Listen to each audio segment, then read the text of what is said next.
प्रभुं प्राणनाथं विभुं विश्वनाथं जगन्नाथनाथं सदानन्दभाजं भवद्भव्यभूतेश्वरं भूतनाथं शिवं शङ्करं शम्भुमीशानमीडे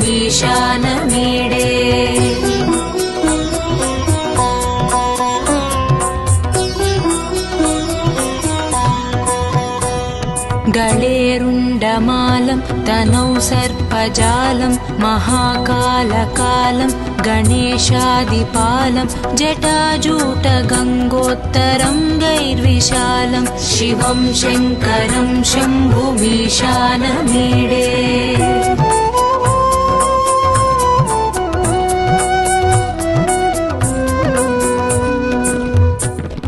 मुदामाकरं मण्डनं मण्डयन्तं महामण्डलं भस्मभूषाधरं तम् अनादिं ह्यपारं महामोहमारं शिवं शङ्करं शम्भुमीशानमीडे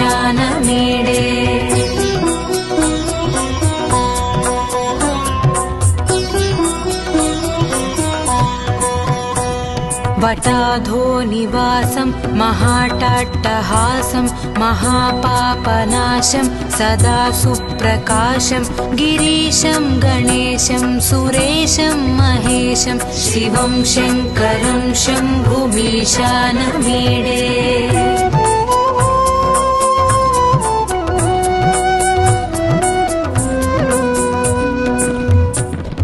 गिरीन्द्रात्मजा सङ्गृहीतार्धदेहं गिरौ संस्थितं सर्वदापन्नगेहं परब्रह्म ब्रह्मादिभिर्वन्द्यमानं शिवं शङ्करं शम्भुमीशानमीडे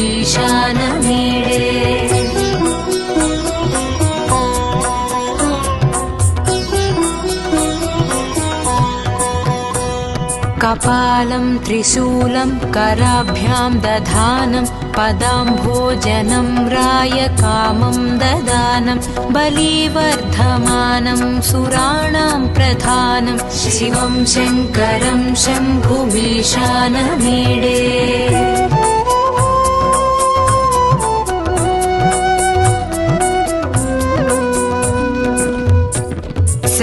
शरच्चन्द्रगात्रं गणानन्दपात्रं त्रिनेत्रं पवित्रं धनेशस्य मित्रम् अपर्णाकळत्रं सदा सच्चरित्रं शिवं शङ्करं शम्भुमीशानमीडे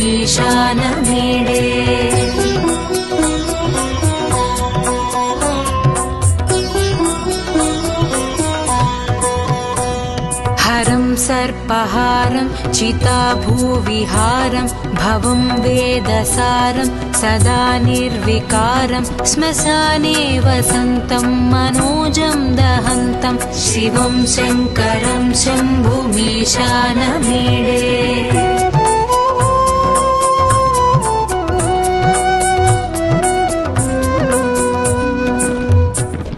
स्वयं यः प्रभाते नरः शूलपाणे पठेत् स्तोत्ररत्नं द्विह प्राप्य रत्नं सुपुत्रं सुधान्यं सुमित्रं कळत्रं विचित्रैः समाराध्य मोक्षं प्रयाति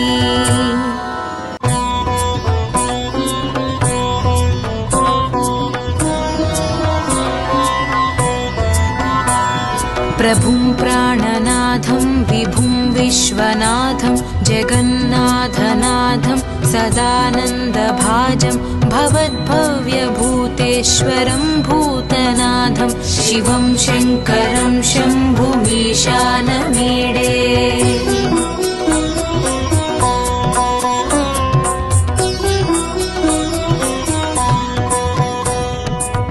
गळेरुण्डमालं तनौ सर्पजालं महाकालकालं गणेशादिपालं जटाजूटगङ्गोत्तरं गैर्विशालं शिवं शङ्करं शम्भुमीशानमीडे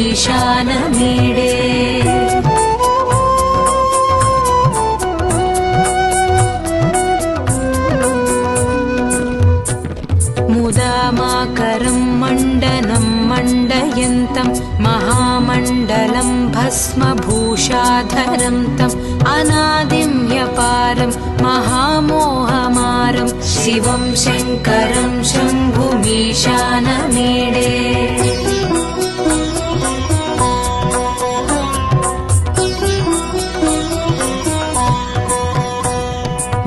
वटाधोनिवासं महाटाट्टहासं महापापनाशं सदा सुप्रकाशं गिरीशं गणेशं सुरेशं महेशं शिवं शङ्करं शम्भुमीशानमीडे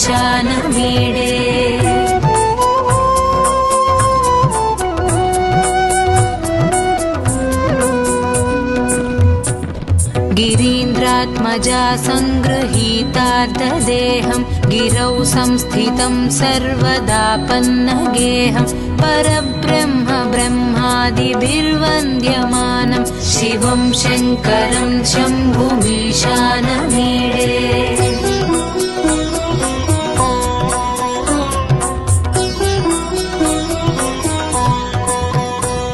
कपालं त्रिशूलं कराभ्यां दधानं पदाम्भोजनं रायकामं ददानं बलिवर्धमानं सुराणां प्रधानं शिवं शङ्करं शम्भुमीशानमीडे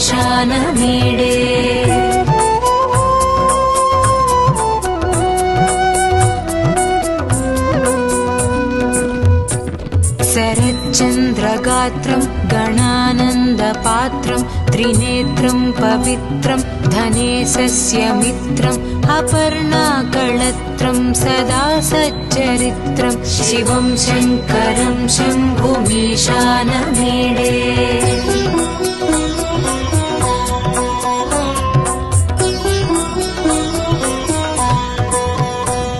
हरं सर्पहारं चिताभूविहारं भवं वेदसारं सदा निर्विकारं श्मशाने वसन्तं मनोजं दहन्तं शिवं शङ्करं शम्भुमीशानमीडे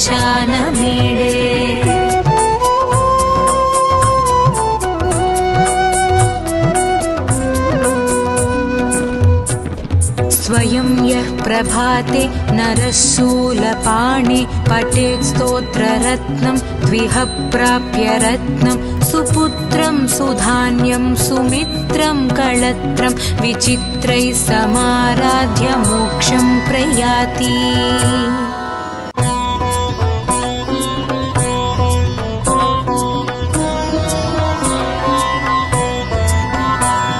प्रभुं प्राणनाथं विभुं विश्वनाथं जगन्नाथनाथं सदानन्दभाजं भवद्भव्यभूतेश्वरं भूतनाथं शिवं शङ्करं शम्भुमीशानमीडे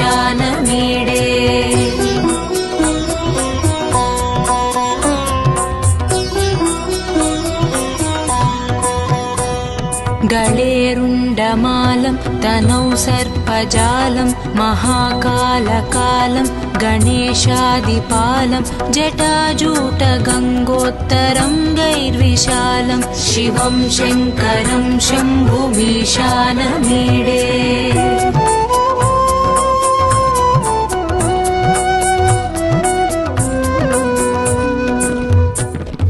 मुदामाकरं मण्डनं मण्डयन्तं महामण्डलं भस्मभूषाधरं तम् अनादिं ह्यपारं महामोहमारं शिवं शङ्करं शम्भुमीशानमीडे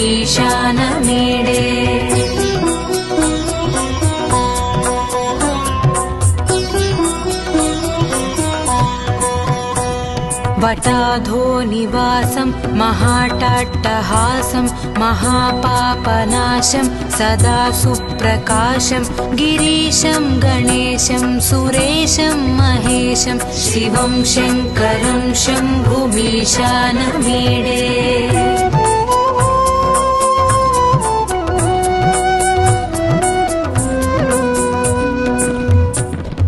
गिरीन्द्रात्मजा सङ्गृहीतार्धदेहं गिरौ संस्थितं सर्वदापन्नगेहं परब्रह्म ब्रह्मादिभिर्वन्द्यमानं शिवं शङ्करं शम्भुमीशानमीडे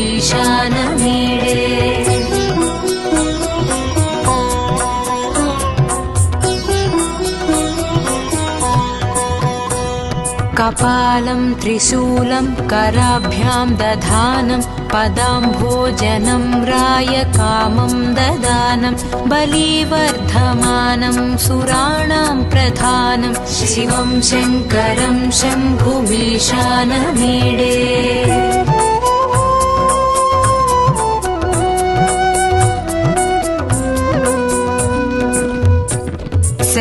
शरच्चन्द्रगात्रं गणानन्दपात्रं त्रिनेत्रं पवित्रं धनेशस्य मित्रम् अपर्णाकळत्रं सदा सच्चरित्रं शिवं शङ्करं शम्भुमीशानमीडे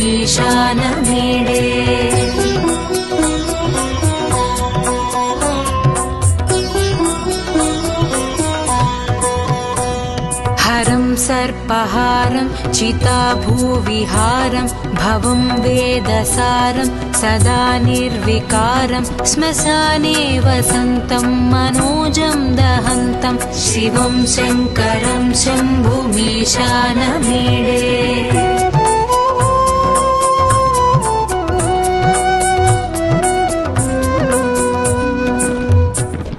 स्वयं यः प्रभाते नरः शूलपाणे पठेत् स्तोत्ररत्नं द्विह प्राप्य रत्नं सुपुत्रं सुधान्यं सुमित्रं कळत्रं विचित्रैः समाराध्य मोक्षं प्रयाति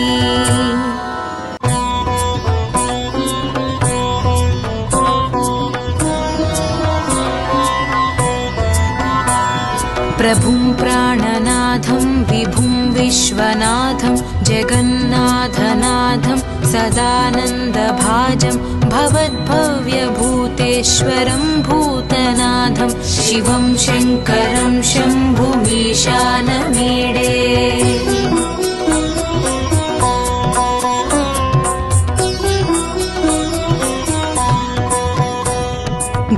गळेरुण्डमालं तनौ सर्पजालं महाकालकालं गणेशादिपालं जटाजूटगङ्गोत्तरं गैर्विशालं शिवं शङ्करं शम्भुमीशानमीडे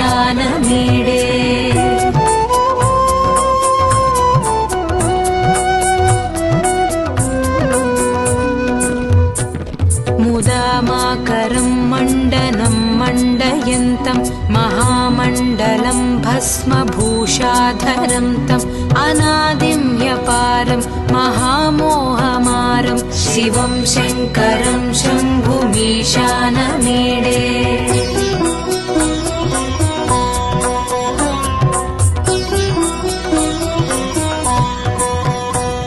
वटाधो निवासं महाटाट्टहासं महापापनाशं सदा सुप्रकाशं गिरीशं गणेशं सुरेशं महेशं शिवं शङ्करं शम्भुमीशानमीडे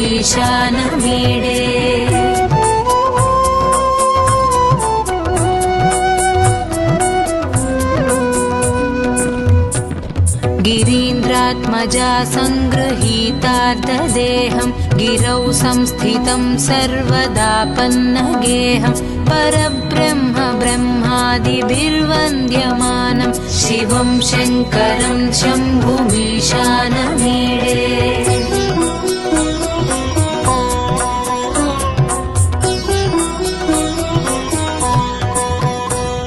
कपालं त्रिशूलं कराभ्यां दधानं पदाम्भोजनं रायकामं ददानं बलिवर्धमानं सुराणां प्रधानं शिवं शङ्करं शम्भुमीशानमीडे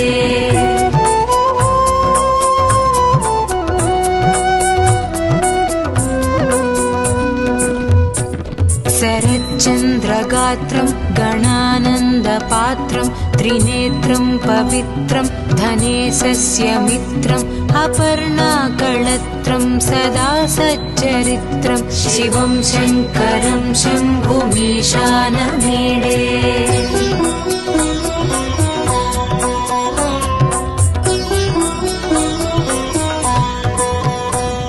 हरं सर्पहारं चिताभूविहारं भवं वेदसारं सदा निर्विकारं श्मशाने वसन्तं मनोजं दहन्तं शिवं शङ्करं शम्भुमीशानमीडे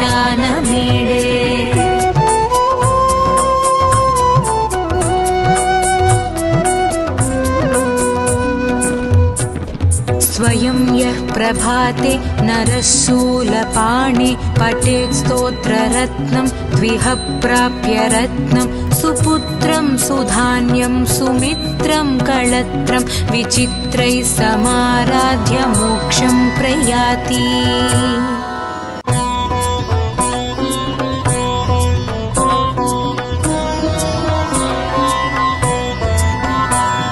प्रभुं प्राणनाथं विभुं विश्वनाथं जगन्नाथनाथं सदानन्दभाजं भवद्भव्यभूतेश्वरं भूतनाथं शिवं शङ्करं शम्भुमीशानमीडे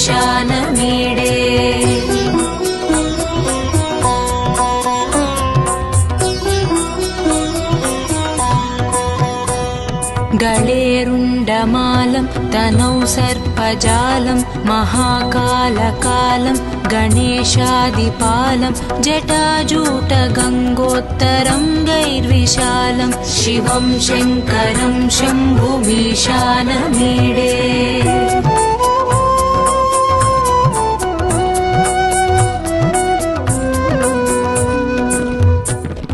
मुदामाकरं मण्डनं मण्डयन्तं महामण्डलं भस्मभूषाधरं तम् अनादिं ह्यपारं महामोहमारं शिवं शङ्करं शम्भुमीशानमीडे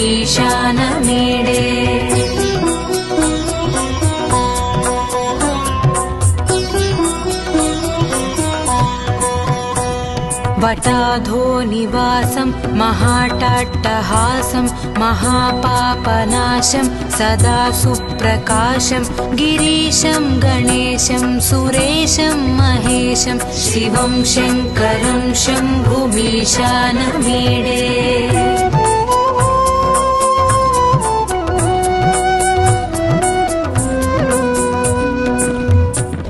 गिरीन्द्रात्मजा सङ्गृहीतार्धदेहं गिरौ संस्थितं सर्वदापन्नगेहं परब्रह्म ब्रह्मादिभिर्वन्द्यमानं शिवं शङ्करं शम्भुमीशानमीडे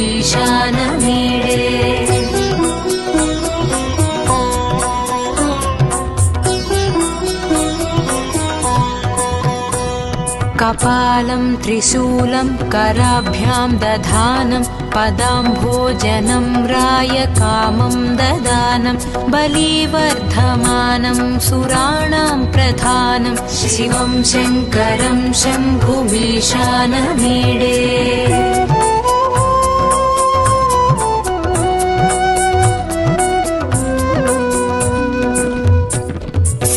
शरच्चन्द्रगात्रं गणानन्दपात्रं त्रिनेत्रं पवित्रं धनेशस्य मित्रम् अपर्णाकळत्रं सदा सच्चरित्रं शिवं शङ्करं शम्भुमीशानमीडे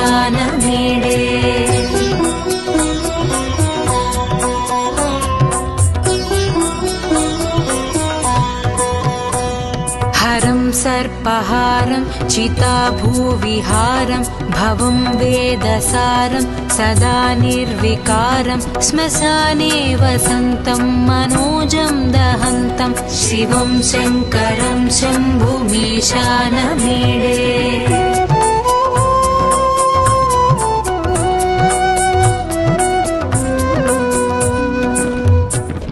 स्वयं यः प्रभाते नरः शूलपाणे पठेत् स्तोत्ररत्नं द्विह प्राप्य रत्नं सुपुत्रं सुधान्यं सुमित्रं कळत्रं विचित्रैः समाराध्य मोक्षं प्रयाति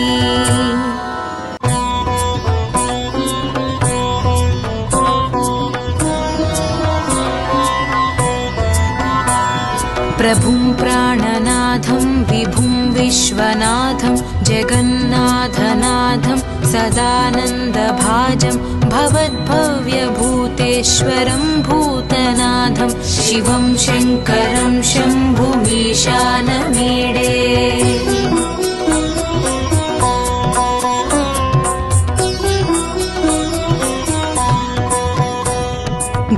गळेरुण्डमालं तनौ सर्पजालं महाकालकालं गणेशादिपालं जटाजूटगङ्गोत्तरं गैर्विशालं शिवं शङ्करं शम्भुमीशानमीडे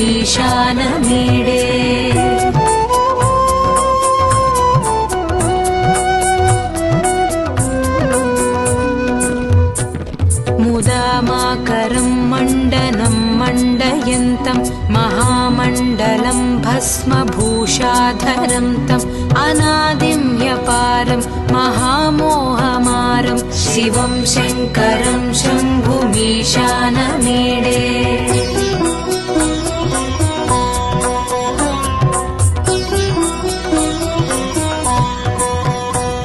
वटाधो निवासं महाटाट्टहासं महापापनाशं सदा सुप्रकाशं गिरीशं गणेशं सुरेशं महेशं शिवं शङ्करं शम्भुमीशानमीडे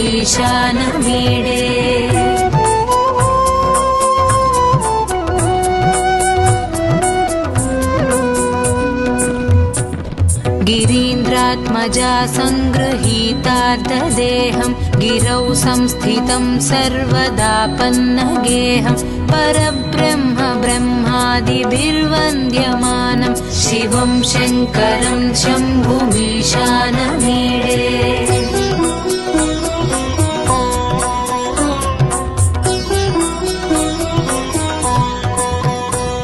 कपालं त्रिशूलं कराभ्यां दधानं पदाम्भोजनं रायकामं ददानं बलिवर्धमानं सुराणां प्रधानं शिवं शङ्करं शम्भुमीशानमीडे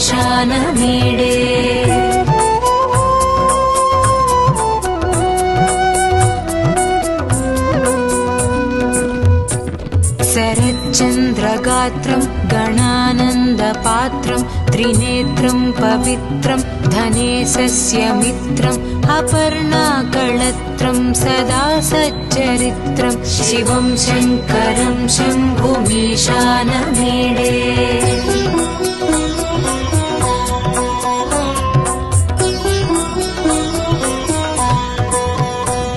हरं सर्पहारं चिताभूविहारं भवं वेदसारं सदा निर्विकारं श्मशाने वसन्तं मनोजं दहन्तं शिवं शङ्करं शम्भुमीशानमीडे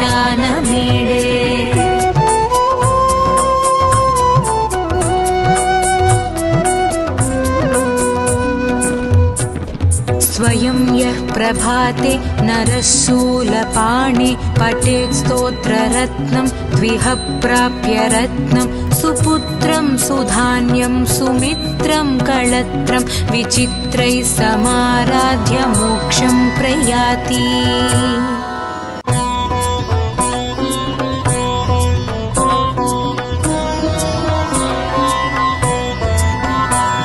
प्रभुं प्राणनाथं विभुं विश्वनाथं जगन्नाथनाथं सदानन्दभाजं भवद्भव्यभूतेश्वरं भूतनाथं शिवं शङ्करं शम्भुमीशानमीडे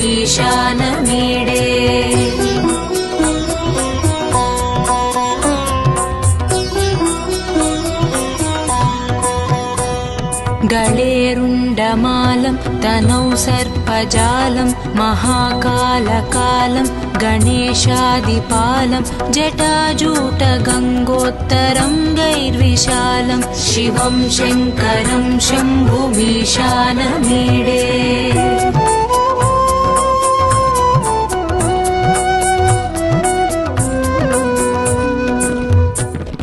मुदामाकरं मण्डनं मण्डयन्तं महामण्डलं भस्मभूषाधरं तम् अनादिं ह्यपारं महामोहमारं शिवं शङ्करं शम्भुमीशानमीडे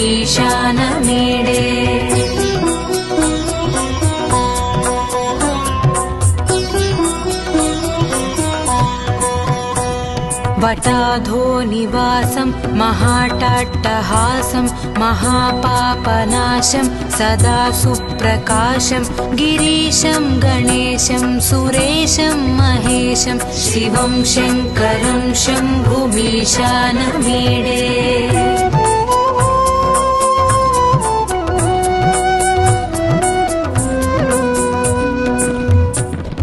गिरीन्द्रात्मजा सङ्गृहीतार्धदेहं गिरौ संस्थितं सर्वदापन्नगेहं परब्रह्म ब्रह्मादिभिर्वन्द्यमानं शिवं शङ्करं शम्भुमीशानमीडे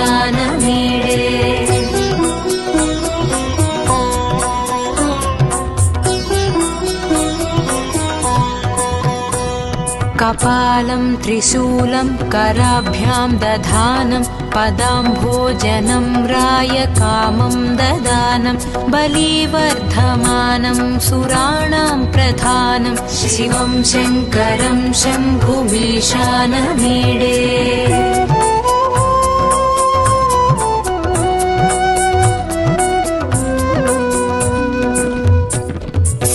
शरच्चन्द्रगात्रं गणानन्दपात्रं त्रिनेत्रं पवित्रं धनेशस्य मित्रम् अपर्णाकळत्रं सदा सच्चरित्रं शिवं शङ्करं शम्भुमीशानमीडे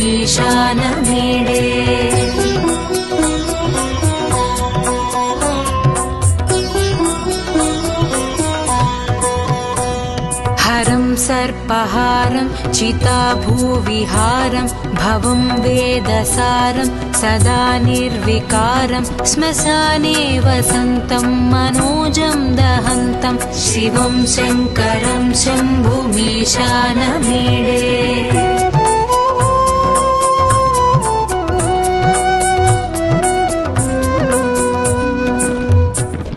स्वयं यः प्रभाते नरः शूलपाणे पठेत् स्तोत्ररत्नं द्विह प्राप्य रत्नं सुपुत्रं सुधान्यं सुमित्रं कळत्रं विचित्रैः समाराध्य मोक्षं प्रयाति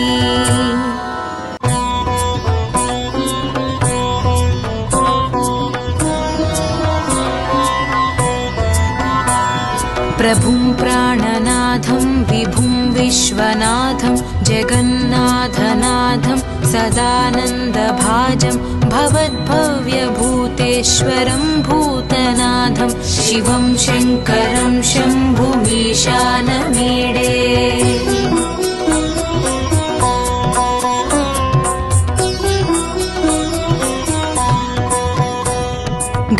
गळेरुण्डमालं तनौ सर्पजालं महाकालकालं गणेशादिपालं जटाजूटगङ्गोत्तरं गैर्विशालं शिवं शङ्करं शम्भुमीशानमीडे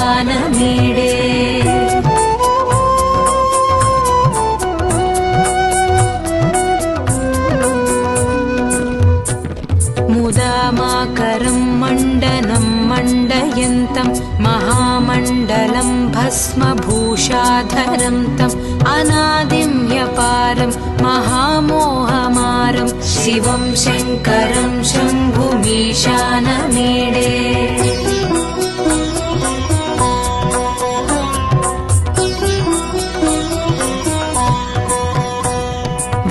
वटाधोनिवासं महाटाट्टहासं महापापनाशं सदा सुप्रकाशं गिरीशं गणेशं सुरेशं महेशं शिवं शङ्करं शम्भुमीशानमीडे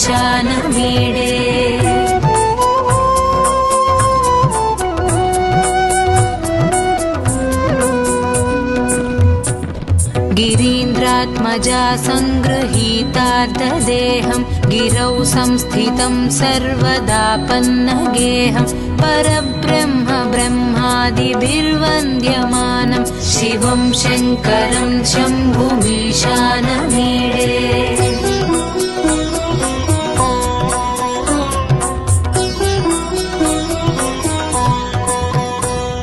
कपालं त्रिशूलं कराभ्यां दधानं पदाम्भोजनं रायकामं ददानं बलिवर्धमानं सुराणां प्रधानं शिवं शङ्करं शम्भुमीशानमीडे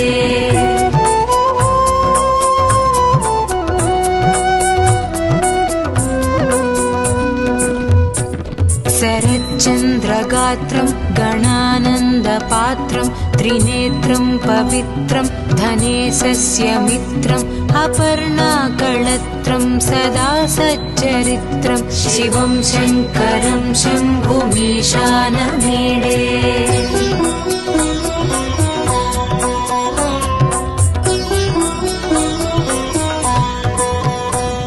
हरं सर्पहारं चिताभूविहारं भवं वेदसारं सदा निर्विकारं श्मशाने वसन्तं मनोजं दहन्तं शिवं शङ्करं शम्भुमीशानमीडे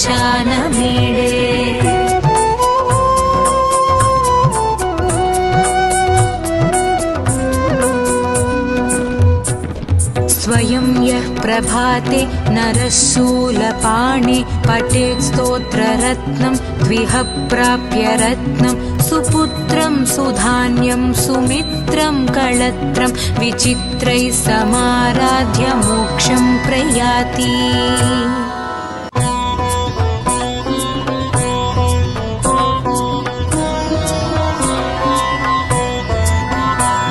प्रभुं प्राणनाथं विभुं विश्वनाथं जगन्नाथनाथं सदानन्दभाजं भवद्भव्यभूतेश्वरं भूतनाथं शिवं शङ्करं शम्भुमीशानमीडे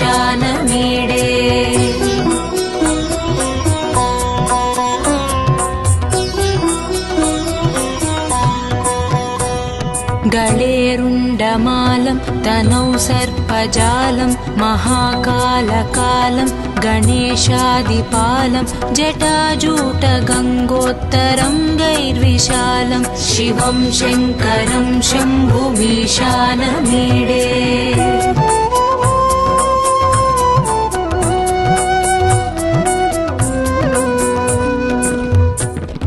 मुदामाकरं मण्डनं मण्डयन्तं महामण्डलं भस्मभूषाधरं तम् अनादिं ह्यपारं महामोहमारं शिवं शङ्करं शम्भुमीशानमीडे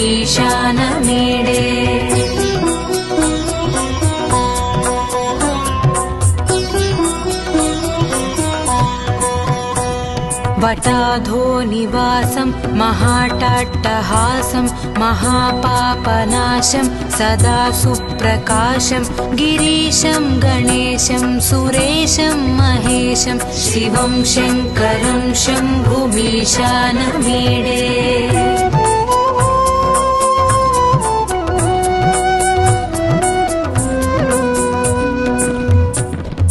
गिरीन्द्रात्मजा सङ्गृहीतार्धदेहं गिरौ संस्थितं सर्वदापन्नगेहं परब्रह्म ब्रह्मादिभिर्वन्द्यमानं शिवं शङ्करं शम्भुमीशानमीडे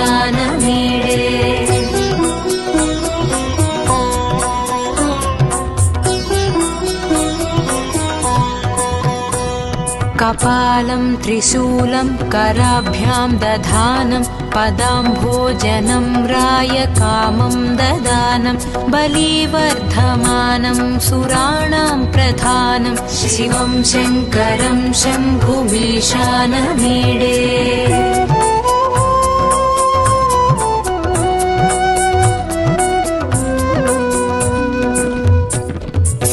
शरच्चन्द्रगात्रं गणानन्दपात्रं त्रिनेत्रं पवित्रं धनेशस्य मित्रम् अपर्णाकळत्रं सदा सच्चरित्रं शिवं शङ्करं शम्भुमीशानमीडे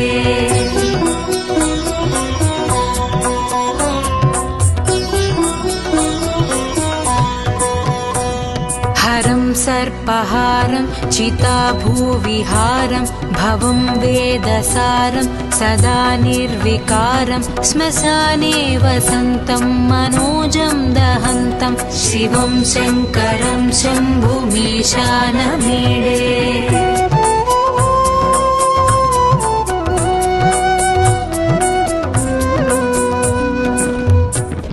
स्वयं यः प्रभाते नरः शूलपाणे पठेत् स्तोत्ररत्नं द्विह प्राप्य रत्नं सुपुत्रं सुधान्यं सुमित्रं कळत्रं विचित्रैः समाराध्य मोक्षं प्रयाति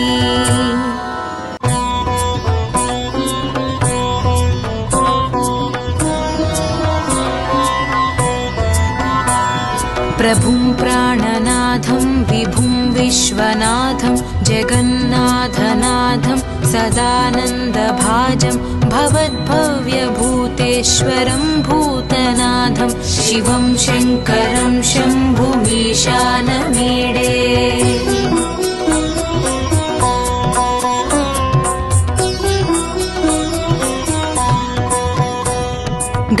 गळेरुण्डमालं तनौ सर्पजालं महाकालकालं गणेशादिपालं जटाजूटगङ्गोत्तरं गैर्विशालं शिवं शङ्करं शम्भुमीशानमीडे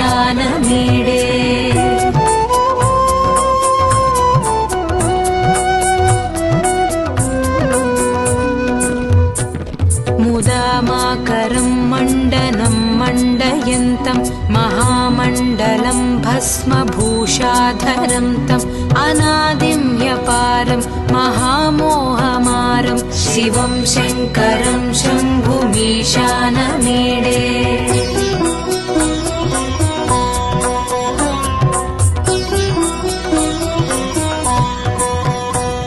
वटाधो निवासं महाटाट्टहासं महापापनाशं सदा सुप्रकाशं गिरीशं गणेशं सुरेशं महेशं शिवं शङ्करं शम्भुमीशानमीडे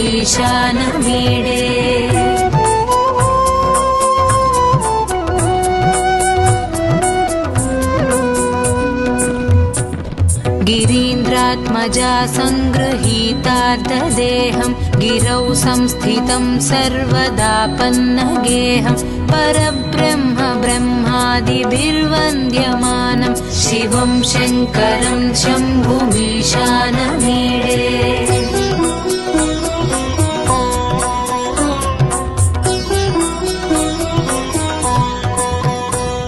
कपालं त्रिशूलं कराभ्यां दधानं पदाम्भोजनं रायकामं ददानं बलिवर्धमानं सुराणां प्रधानं शिवं शङ्करं शम्भुमीशानमीडे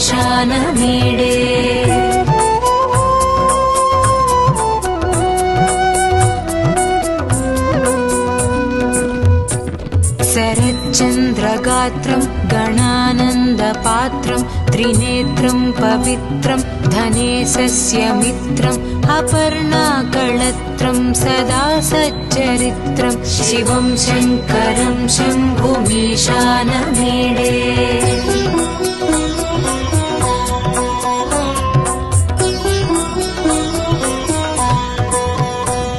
हरं सर्पहारं चिताभूविहारं भवं वेदसारं सदा निर्विकारं श्मशाने वसन्तं मनोजं दहन्तं शिवं शङ्करं शम्भुमीशानमीडे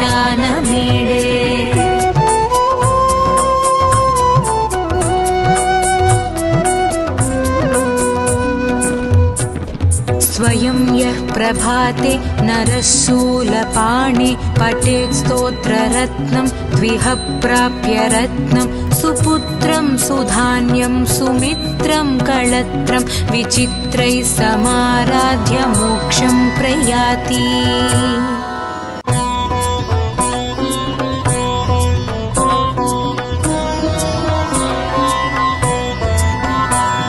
प्रभुं प्राणनाथं विभुं विश्वनाथं जगन्नाथनाथं सदानन्दभाजं भवद्भव्यभूतेश्वरं भूतनाथं शिवं शङ्करं शम्भुमीशानमीडे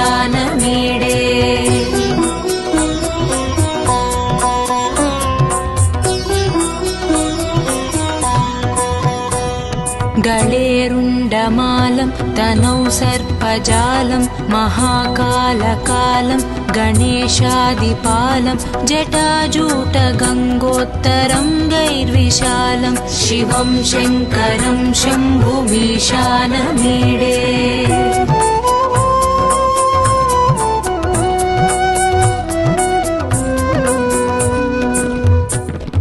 मुदामाकरं मण्डनं मण्डयन्तं महामण्डलं भस्मभूषाधरं तम् अनादिं ह्यपारं महामोहमारं शिवं शङ्करं शम्भुमीशानमीडे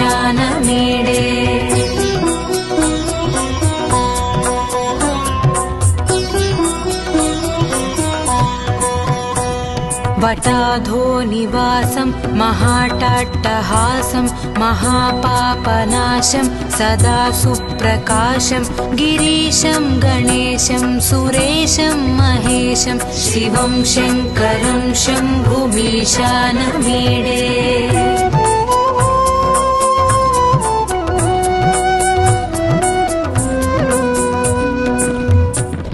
गिरीन्द्रात्मजा सङ्गृहीतार्धदेहं गिरौ संस्थितं सर्वदापन्नगेहं परब्रह्म ब्रह्मादिभिर्वन्द्यमानं शिवं शङ्करं शम्भुमीशानमीडे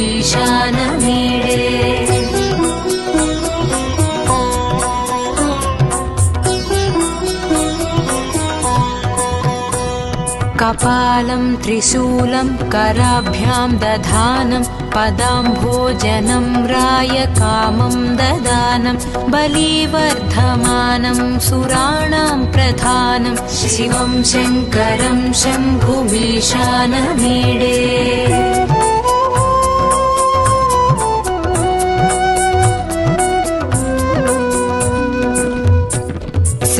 शरच्चन्द्रगात्रं गणानन्दपात्रं त्रिनेत्रं पवित्रं धनेशस्य मित्रम् अपर्णाकळत्रं सदा सच्चरित्रं शिवं शङ्करं शम्भुमीशानमीडे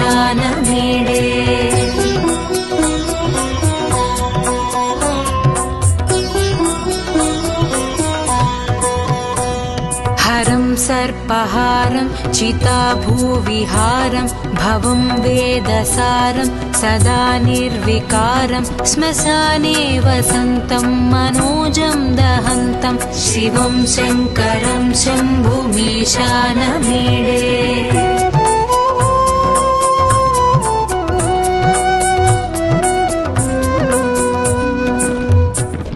स्वयं यः प्रभाते नरः शूलपाणे पठेत् स्तोत्ररत्नं द्विह प्राप्य रत्नं सुपुत्रं सुधान्यं सुमित्रं कळत्रं विचित्रैः समाराध्य मोक्षं प्रयाति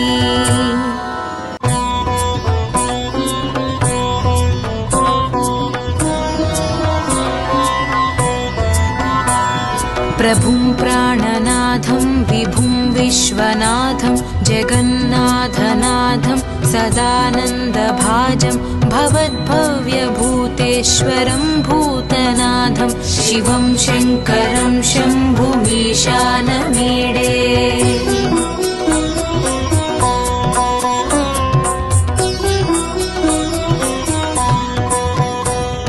गळेरुण्डमालं तनौ सर्पजालं महाकालकालं गणेशादिपालं जटाजूटगङ्गोत्तरं गैर्विशालं शिवं शङ्करं शम्भुमीशानमीडे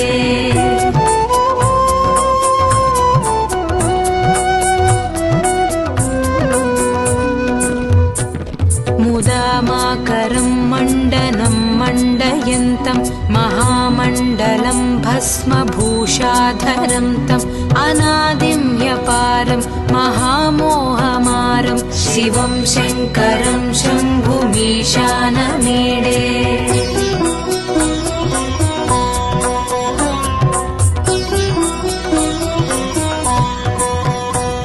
वटाधो निवासं महाटाट्टहासं महापापनाशं सदा सुप्रकाशं गिरीशं गणेशं सुरेशं महेशं शिवं शङ्करं शम्भुमीशानमीडे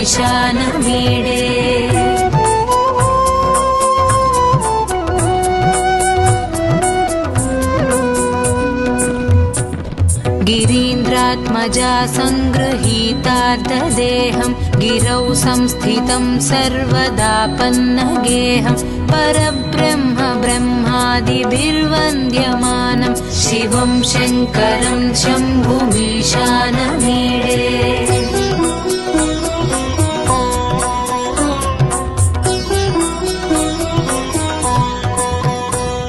कपालं त्रिशूलं कराभ्यां दधानं पदाम्भोजनं रायकामं ददानं बलिवर्धमानं सुराणां प्रधानं शिवं शङ्करं शम्भुमीशानमीडे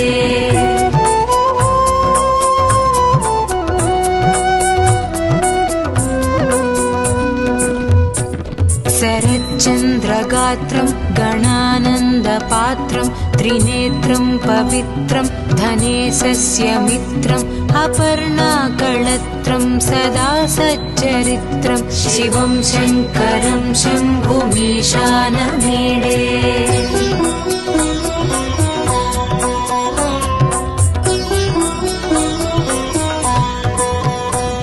हरं सर्पहारं चिताभूविहारं भवं वेदसारं सदा निर्विकारं श्मशाने वसन्तं मनोजं दहन्तं शिवं शङ्करं शम्भुमीशानमीडे